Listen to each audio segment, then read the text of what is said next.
प्रधानमंत्री श्री नरेंद्र मोदी जी, उप मुख्यमंत्री श्री देवेंद्र फडणवीस जी, सोलापुर निर्वाचन क्षेत्र के भाजपा के उम्मीदवार श्री राम सातपुते जी, मैं वसुंधरा काशीकर सोलापुर की जनता की ओर से माननीय प्रधानमंत्री जी का तहे दिल से स्वागत करती हूँ। मैं अनुरोध करती हूँ माननीय विधायक श्री राम सातपुते जी से कि वे प्रधानमंत्री जी का स्वागत एवं सत्कार किए। कृपया शांतता बनाए रखें, मेरा सबसे अनुरोध है। सोलापुर के बुनकरों की ओर से प्रधानमंत्री जी की 10 वर्ष की उपलब्धियां इस नैपकिन पर बुनकर प्रधानमंत्री जी को समर्पित करने जा रहे हैं।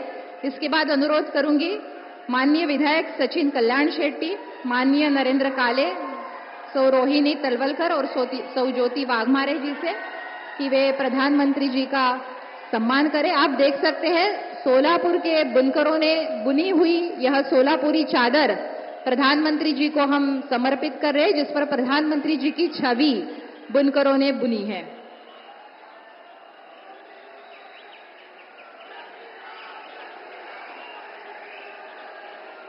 मैं अनुरोध करती हूं माननीय उप मुख्यमंत्री श्री देवेंद्र जी फडणवीस से कि वे सभा को संबोधित करें।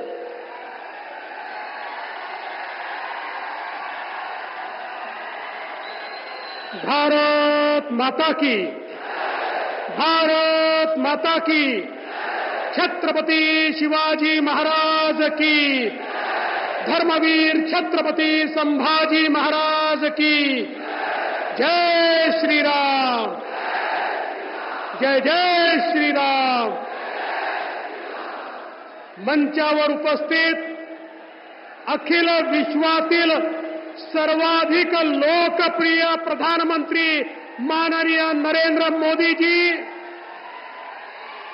गुलाबराव पाटील जी, जय सिद्धेश्वर शिवाचार्य महास्वामी जी, आपल्या सर्वांचे लाडके उमेदवार, गरीबाचा पोरगा, ऊसतोड कामगाराचा पोरगा, सामान्य माणसाचा पोरगा असलेले रामभाऊ सातपुते, आमदार सुभाष देशमुख जी, आमदार विजयराव देशमुख जी, सचिन कल्याण शेट्टी जी, समाधान अवताडे जी, यशवंत माने जी, प्रशांत परिचारक जी, या ठिकाणी उपस्थित राजाभाऊ सरवळे जी, शोभाताई बनशेट्टी, विक्रम देशमुख जी, राजन पाटील जी, शहाजी पवार जी, लक्ष्मणराव ढोबळे जी, नरेंद्र काळे जी, शिवानंद पाटील जी, नरसिंग मेंग जी, या ठिकाणी उपस्थित किशोर देशपांडे जी, शिवाजी सावंत जी, ज्योतिताई वाघमारे, रोहिणीताई तळसकर, अमोल शिंदे, दीपकराव साळुंके, दीपक भोसले, विनायक महिंद्रकर, मंचावरील सर्व मान्यवर आणि उपस्थित माझ्या माता भगिनी आणि बंधूंनो,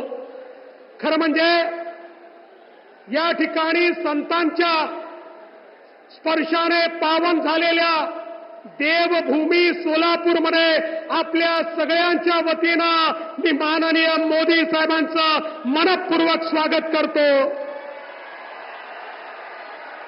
ही देवभूमी आहे, कारण पूर्वेकडनं स्वामी समर्थांचा आशीर्वाद आहे, पश्चिमेकडनं पांडुरंगाचा आशीर्वाद आहे, उत्तरेकडनं आई तुळजाभवानीचा आशीर्वाद आहे, दक्षिणेकडनं दत्तप्रभूंचा आशीर्वाद आहे आणि मध्ये रेवण सिद्ध असलेले सिद्धरामेश्वराचा आशीर्वाद या सोलापूरच्या नगरीला मिळालेला आहे।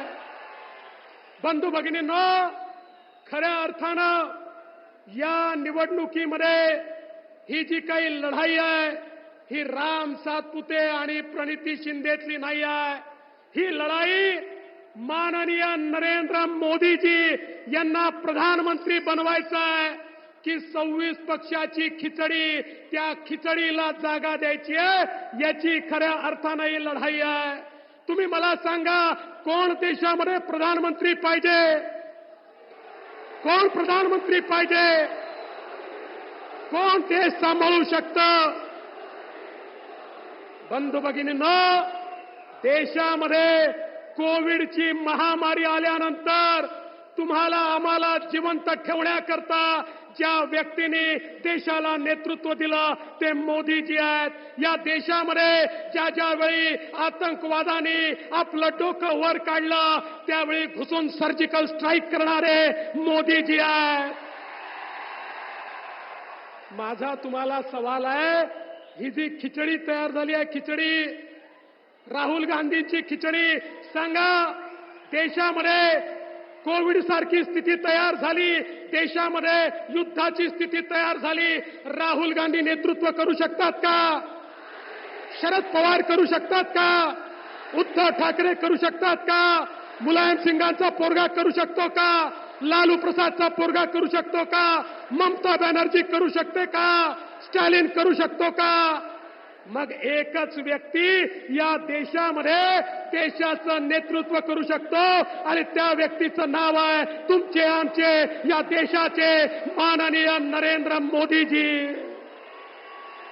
बंधू भगिनींनो, या सोलापूरवर मोदीजींचं प्रेम आहे, सोलापूरकरांचं मोदीजींवर प्रेम आहे. पण यावेळेस प्रेम व्यक्त करायचं असेल तर ते राम सातपुतेच्या माध्यमातून करावं लागेल. रामची बटन दाबली की थेट मोदीजीपर्यंत तुम्ही पोहोचणार आहात. आणि मी खऱ्या अर्थानं तुम्हाला एवढंच सांगण्याकरता आलो आहे, विकासाची कामं आपण पाहतोय, बदललेला जिल्हा आपण पाहतोय, रस्त्यांची कामं पाहतोय, पिण्याची पाईपलाईन या ठिकाणी येते आहे, हे आपण सगळे बघतोय. आणि आता आयटीचं हब बनवायचं असल्यामुळे बिना एअरपोर्टचं आयटी हब बनत नाही, एअरपोर्टचं काम देखील या ठिकाणी चाललेलं आहे, ते देखील आपण सगळे मिळून पाहतोय. पण या ठिकाणी मला दुर्दैवाने म्हणावं असं वाटतं की आपल्या विरोधात जे उमेदवार आहेत त्यांचे विचार बघा. वडील म्हणतात या देशामध्ये हिंदू आतंकवाद आहे आणि मुलगी म्हणते पुलवामाचा हल्ला हा भाजपवाल्यांनी घडवलेलं षडयंत्र आहे. अरे लाज वाटली पाहिजे. अरे जाऊ द्या, निवडणुका येतील, निवडणुका जातील, पण शहीदांचा अपमान, जवानांचा अपमान सोलापूरकर सहन करणार आहेत का? हा माझा तुम्हाला सवाल आहे. जवानांचा अपमान आणि शहीदांचा अपमान सहन होणार नाही. यांना घरचा रस्ता दाखवा आणि येत्या 7 तारखेला गरिबाचं पोर असलेला तुमचा उमेदवार, खरं म्हणजे चहावाल्या प्रधानमंत्र्यांच्या सोबत गरिबाचा पोरगा शोभतो, सोन्याचा चमचा घेतलेले सोबत नाही. त्यामुळे रामभाऊ सातपुतेंना या ठिकाणी निवडून द्या, एवढीच विनंती करतो आणि माझं बोलणं संपवतो. धन्यवाद. जय हिंद, जय महाराष्ट्र. पंडित दीनदयाल जी उपाध्याय ने कहा था कि समाज के मैले कुचेले लोग ही हमारे नारायण है और उनकी सेवा करना ही हमारा धर्म है. 19 जनवरी को 15,000 मजदूरों को खुद के मकान सौंपकर आदरणीय प्रधानमंत्री जी ने दीनदयाल जी का सपना ही वास्तव में धरा पर साकार किया था. आज की तारीख में करोड़ों लोगों के जीवन में बुनियादी परिवर्तन लाने वाले और विकास की गंगा गरीबों के घर आंगन तक पहुंचाने वाले भारत के भगीरथ आदरणीय प्रधानमंत्री श्री नरेंद्र मोदी जी, आप देश के आश्वासन हो, आप देश की मां बहनों के लिए, सर्वहारा वर्ग के लिए आशा हो, उम्मीद हो. मैं अनुरोध करती हूं आदरणीय प्रधानमंत्री जी से कि वे हम सबका मार्गदर्शन करें.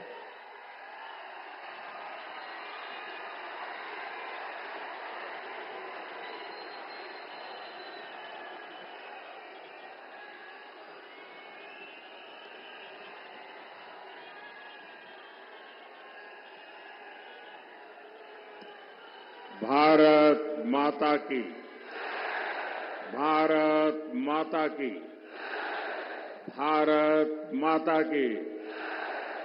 माझ्या प्रिय सोलापूरकरांना अतिशय मनापासून नमस्कार करतो. जय जय रामकृष्ण हरी. सोलापूरचे ग्रामदैवत श्री सिद्धेश्वराच्या चरणी मी नतमस्तक होतो. भगवान विठ्ठल और जगतगुरु बसवेश्वरा की इस धरती का ये आशीर्वाद छत्रपति शिवाजी महाराज की ये धरती पर ये जन सैलाब, ये उत्साह साफ साफ बता रहा है। फिर एक बार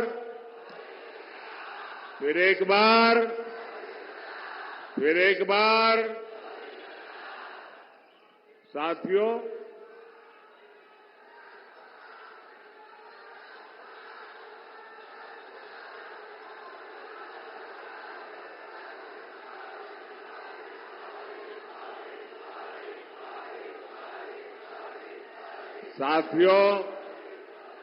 ये सोलापुर का प्यार देखिए।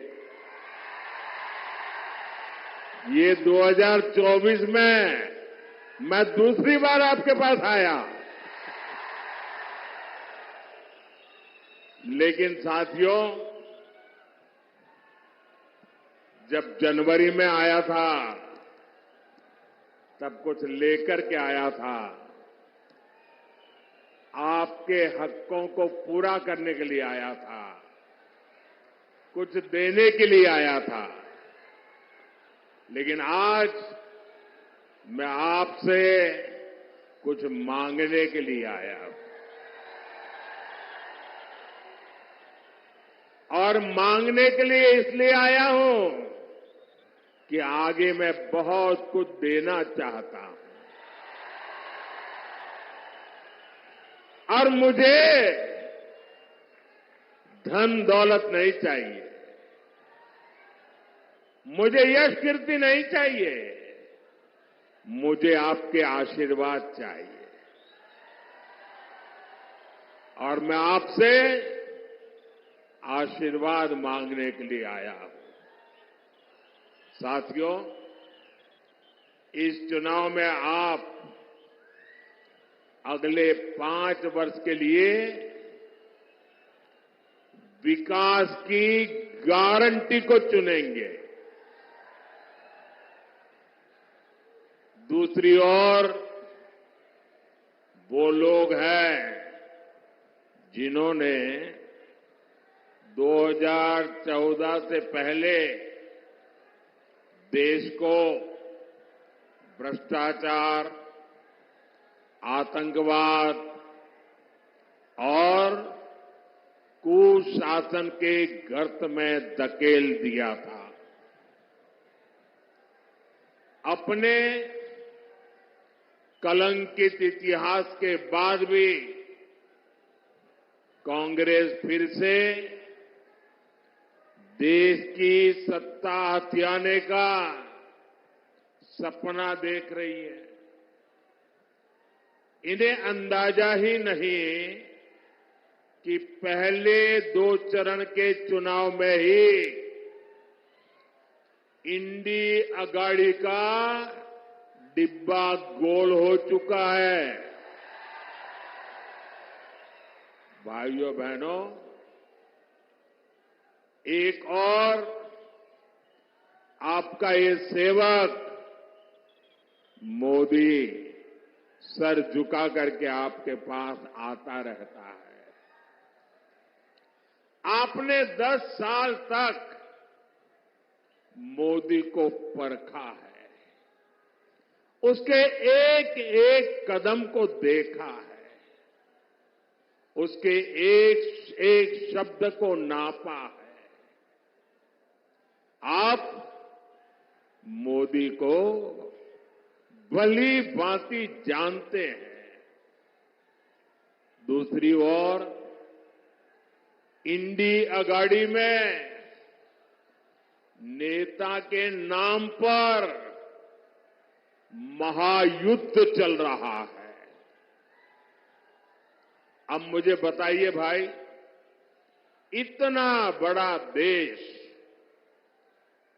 जिसका नाम तय नहीं है, जिसका चेहरा पता नहीं है, क्या इतना बड़ा देश उनके हाथ में आप दे सकते हैं क्या? कोई गलती से भी दे सकता है क्या? भाइयों बहनों, ये लोग इन दिनों सत्ता हथियाने के लिए देश तो बंटवारे करते ही रहे हैं। अब एक नया फॉर्मूला लाए हैं। ये फॉर्मूला लाए हैं 5 साल में 5 पीएम, हर वर्ष 1 पीएम। वो जितना खजाना लूटना है लूटेगा, फिर दूसरे साल दूसरा पीएम, फिर वो लूट करेगा, तीसरे साल तीसरा पीएम, चौथे साल चौथा पीएम, 5वें साल 5वां पीएम। क्यों भाई? और यहां नकली शिवसेना वाले क्या कहते हैं मालूम है? ये नकली शिवसेना वाले तो कह रहे हैं कि उनके यहां तो पार्टी में पीएम पद के लिए ढेर सारे लोग हैं, और उनके एक बड़बोले नेता ने तो कह दिया हम 1 साल में 4 पीएम बनाए तो उसमें भी क्या जाता है। आप मुझे बताइए, 5 साल 5 पीएम जैसे फॉर्मूला से इतना बड़ा देश चल सकता है क्या? जरा मन से बताइए ना, मुझे पता चले। चल सकता है क्या? कभी भी उस दिशा में हम जा सकते हैं क्या? नहीं चल सकता ना। लेकिन उन्हें अब यही एक रास्ता बचा है सत्ता हथियाने का, क्योंकि उन्हें देश नहीं चलाना है, उन्हें आपके भविष्य की चिंता नहीं है, उन्हें तो मलाई खानी है, मलाई। भाइयों और बहनों, ये हमारा महाराष्ट्र सामाजिक न्याय की धरती है। इस धरती ने ज्योतिबा फुले, सावित्रीबाई फुले,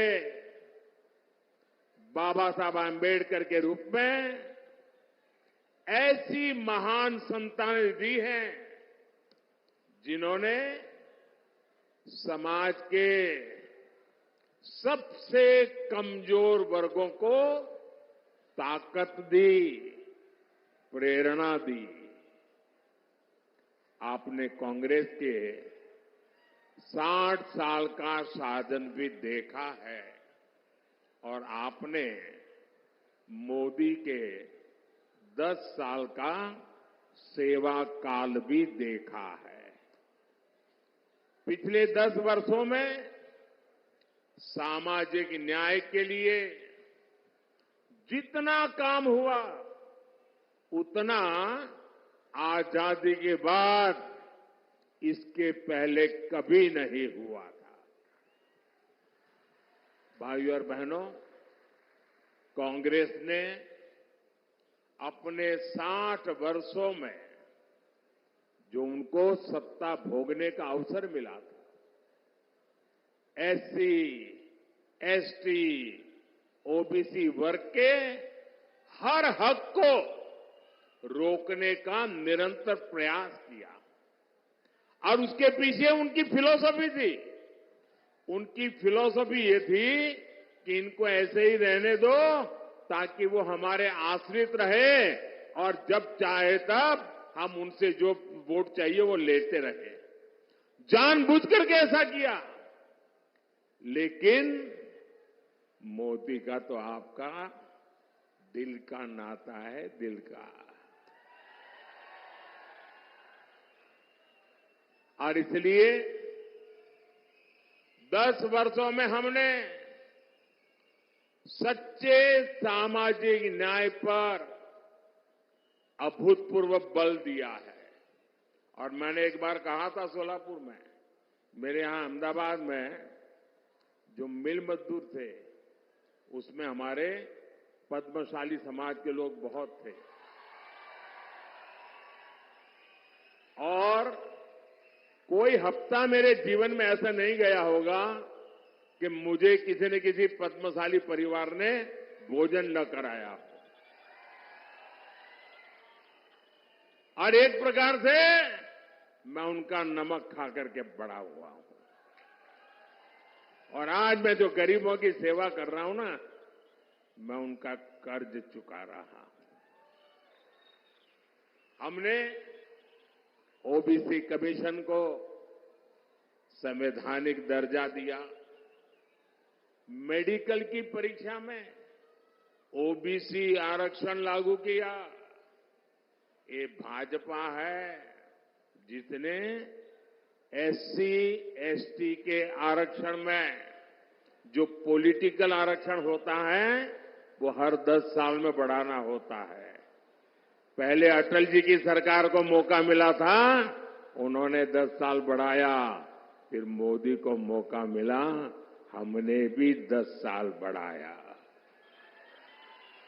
हमने किसी का भी हक छीने बिना न दलित का हक छीना, न आदिवासी का हक छीना, न ओबीसी का हक छीना, लेकिन सामाजिक न्याय के उत्तम व्यवहार को लेते हुए हमने जो सामान्य वर्ग के गरीब लोग हैं, उन सामान्य वर्ग के गरीब लोगों को न्याय देने के लिए 10% आरक्षण उनको भी दिया और देश में कोई आग नहीं लगी, पुतले नहीं जले। इतना ही नहीं, इस देश के सभी दलित नेताओं ने उसका भरपूर जोश स्वागत किया। हमारा सामाजिक न्याय का तरीका समाज में विभेद पैदा करने का नहीं है, समाज को जोड़ने का है। आज देखिए, मेडिकल की, इंजीनियरिंग की पढ़ाई में हमने एक बड़ा क्रांतिकारी निर्णय किया है। आज कुछ लोगों को वो जरा मजाक लगती होगी, लेकिन हमने तय किया है, मुझे अब गरीब मां का बेटा भी डॉक्टर बनाना है, गरीब मां की बेटी को भी डॉक्टर बनाना है, मुझे गरीब मां के संतानों को इंजीनियर, डॉक्टर, बड़ी बड़ी पदों पर ले जाना है। लेकिन क्या हर गरीब के नसीब में इंग्लिश मीडियम में पढ़ना संभव है क्या भाई? क्या हर बच्चा इंग्लिश मीडियम में पढ़ सकता है क्या? अगर वो मराठी मीडियम में पढ़ता है तो उसका गुनाह क्या है? ये ऐसे लोग सरकार चलाते थे। अगर आप मराठी मीडियम में पढ़ते हैं तो आपके लिए भविष्य के लिए ताले लग जाते थे। मोदी ने सामाजिक न्याय के लिए कह दिया, अब डॉक्टर बनना है तो भी मराठी भाषा में बन सकते हो, इंजीनियर बनना है तो भी मराठी भाषा में बनकर सकते हो, अंग्रेजी नहीं आएगी तो भी आप देश चला सकते हो। भाइयों बहनों, ये मोदी का सपना है। साथियों, कांग्रेस कभी नहीं चाहती थी कि देश में दलित, आदिवासी और ओबीसी लीडरशिप देश का नेतृत्व करे। ये वही कांग्रेस है जिसने डॉक्टर बाबा साहब आंबेडकर से लेकर के बाबू जगजीवन राम जी तक हर दलित नेता का अपमान किया। बाबा साहब को भारत रत्न भी तब मिला जब बीजेपी से सहयोग के केंद्र में कांग्रेस विरोधी सरकार चलती थी। भाजपा का हमेशा प्रयास रहा है कि एससी, एसटी, ओबीसी को ज्यादा से ज्यादा प्रतिनिधित्व मिले। 2014 में आपने प्रचंड बहुमत दिया तो एनडीए ने दलित के बेटे को देश का राष्ट्रपति बनाया। 2019 में जब आपने फिर से एक बार हमें प्रचंड जनादेश दिया तो हमने देश के इतिहास में पहली बार एक आदिवासी बेटी को भारत के राष्ट्रपति के रूप में आज प्रस्तावित किया। भाइयों बहनों, मुझे गर्व है, आजादी के बाद पहली बार हुआ है।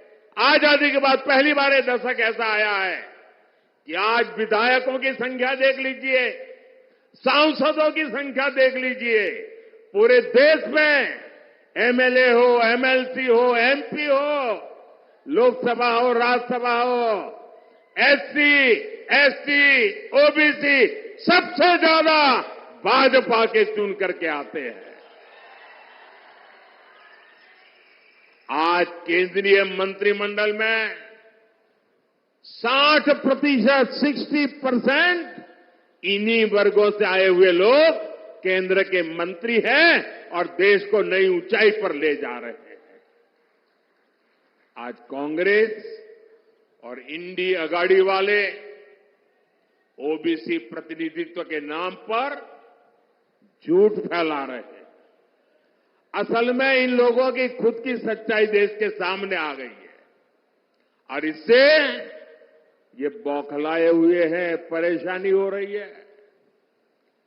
आपने देखा होगा पूरे चुनाव में कि इंडी अगाड़ी के जितने लोग हैं उनके भाषण का मुद्दा क्या है? देश का कोई मुद्दा है? सिर्फ और सिर्फ मोदी को रोज नई गाली देना।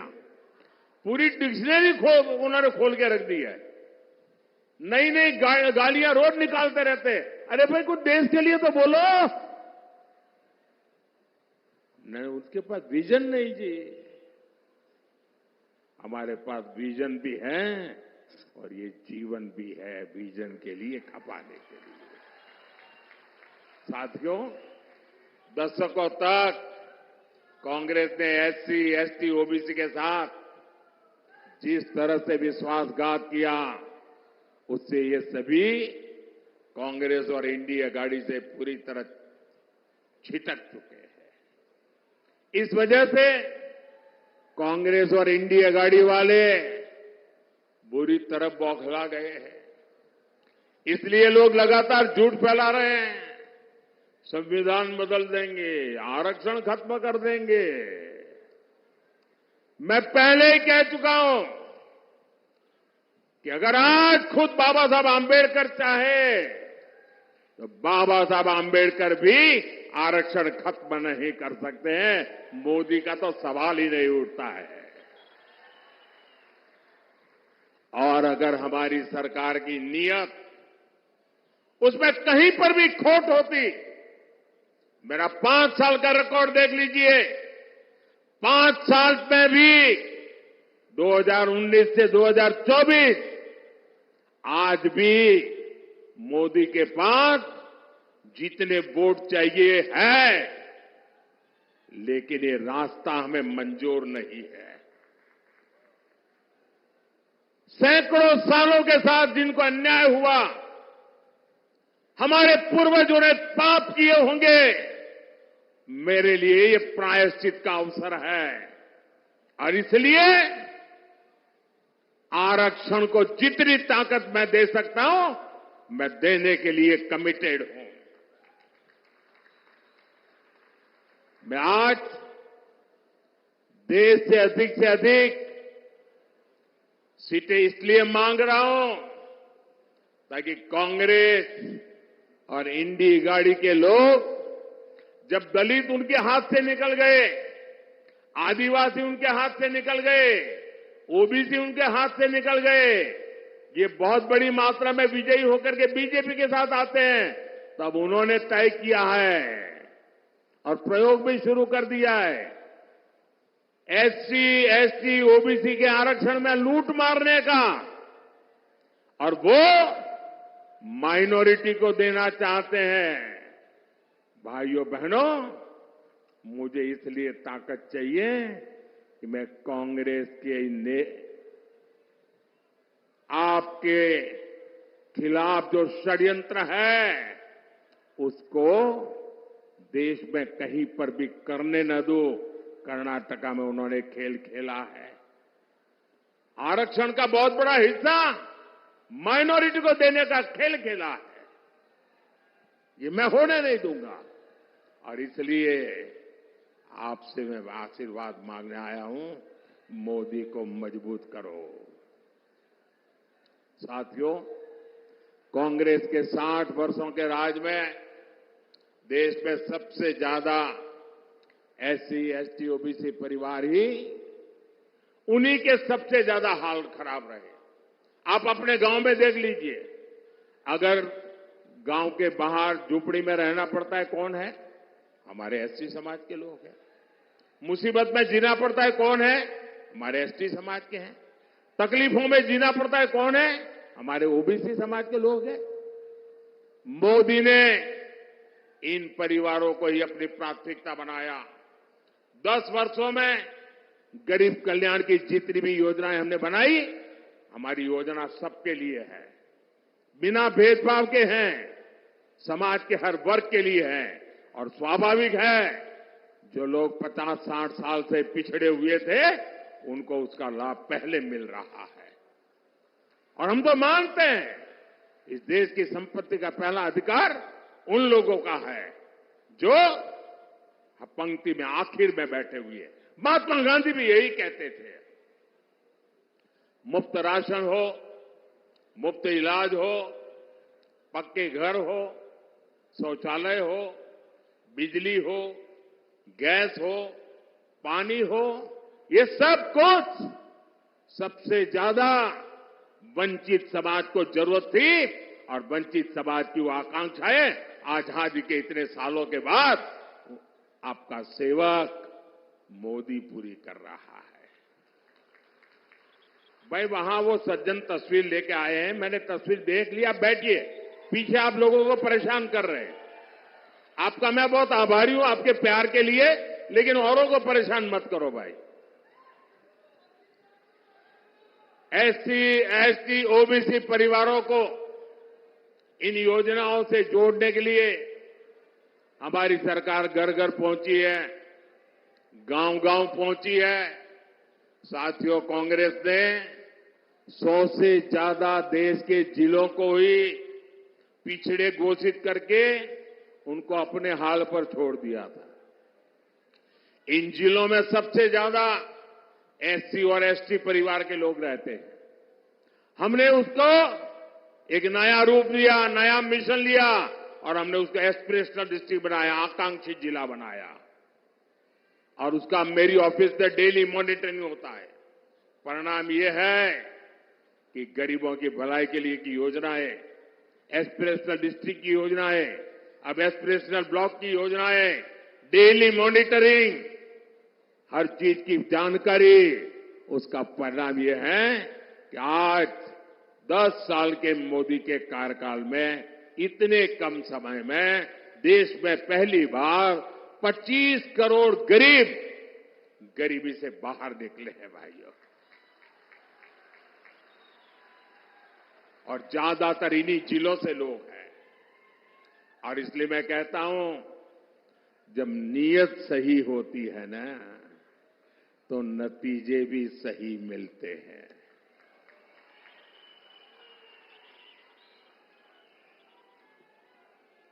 साथियों,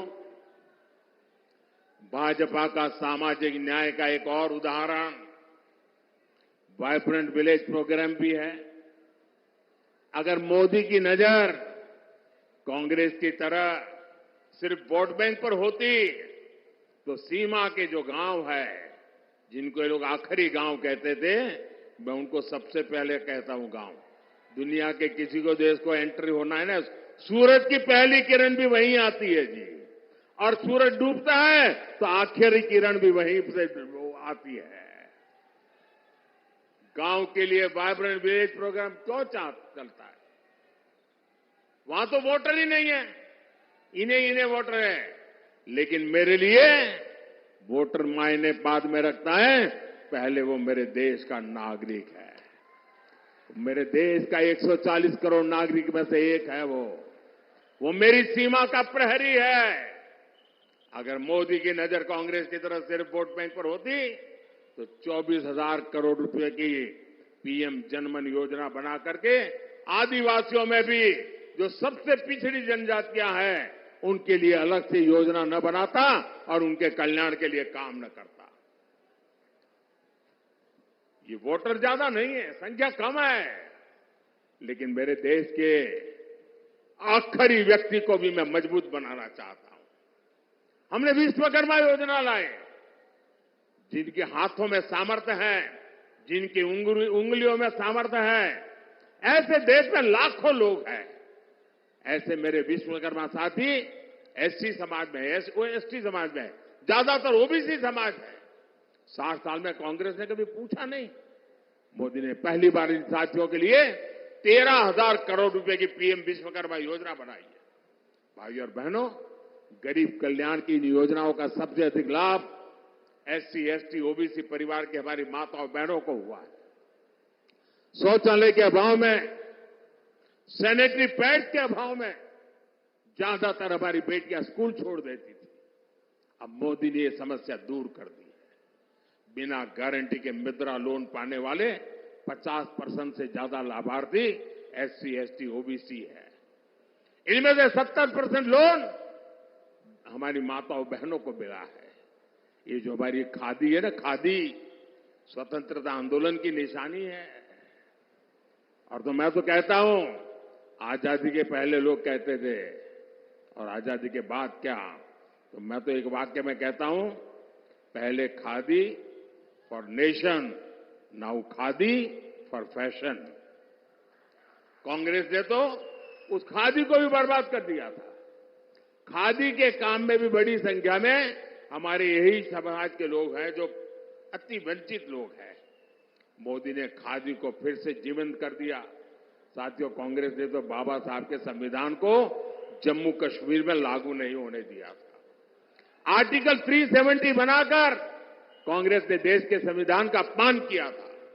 एनडीए सरकार ने, मोदी ने 370 हटाई तो सामाजिक न्याय का अधिकार जम्मू कश्मीर में हमारे जो लोग हैं उनको मिला। पहली बार उनको एससी, एसटी, ओबीसी और महिलाओं को वहां अधिकार मिला है, उनको आरक्षण मिला है। भाइयों बहनों, ये है सामाजिक न्याय का मोदी का ट्रैक रिकॉर्ड। इसलिए पूरी इंडिया आघाड़ी बौखलाई हुई है। साथियों, सामाजिक न्याय का एक और तरीका आधुनिक इंफ्रास्ट्रक्चर का निर्माण भी है। कांग्रेस ने बरसों तक गांवों और शहरों में खाई बनाकर रखी, कुछ ही शहरों के विकास पर फोकस किया। एनडीए सरकार देश के हर कोने के विकास के लेकर प्रतिबद्ध है। एक क्षेत्र पंढरपुर यात्रा से जुड़े श्रद्धालुओं का तीर्थ है। यहां तो तुलजा भवानी ने छत्रपति शिवाजी महाराज को अपना आशीर्वाद दिया था। 10 साल में हमने पंढरपुर की रेलवे कनेक्टिविटी के लिए सैकड़ों करोड़ रुपए खर्च किए। पुणे फलटण रेल मार्ग जो 23 साल से अटका पड़ा था, हमने उसको पूरा कराया। हमने सोलापुर हैदराबाद, सोलापुर सांगली, सोलापुर बीजापुर ऐसे कई महामार्ग के काम शुरू किया। सोलापुर को तो महाराष्ट्र की पहली वंदे भारत ट्रेन भी मिली है। शक्तिपीठ महामार्ग से समुद्री महामार्ग जैसे हाईटेक सड़कों के काम भी हो रहे हैं। इन विकास कार्यों के कारण इस क्षेत्र में श्रद्धालुओं की संख्या में 4 गुना की बढ़ोतरी हुई है। अब हमारे वारकरी भाई बहनों के अलावा दूसरे राज्यों से भी बड़ी संख्या में श्रद्धालु आ रहे हैं। यहां युवाओं के लिए आस्था और पर्यटन से जुड़े नए अवसर बन रहे हैं। साथियों, आज महाराष्ट्र में एकनाथ शिंदे जी, देवेंद्र फडणवीस जी और अजित पवार जी की सरकार आपके लिए दिन रात मेहनत कर रही है। मेरा अनुरोध है, 7 मई को आप मेरे नौजवान साथी राम सतपुते जी को भारी संख्या में वोट दे। राम सतपुते जी सोलापुर के विकास के लिए एक मजबूत कड़ी बनकर के काम करेंगे। और जब आप कमल पे निशान पर बटन दबाओगे ना, तो आपका वोट सीधा सीधा मोदी को मिलेगा। तो ज्यादा से ज्यादा मतदान कराओगे, हर पोलिंग बूथ जीतोगे, पुराने सारे रिकॉर्ड तोड़ोगे। जब मेरा एक और काम करोगे,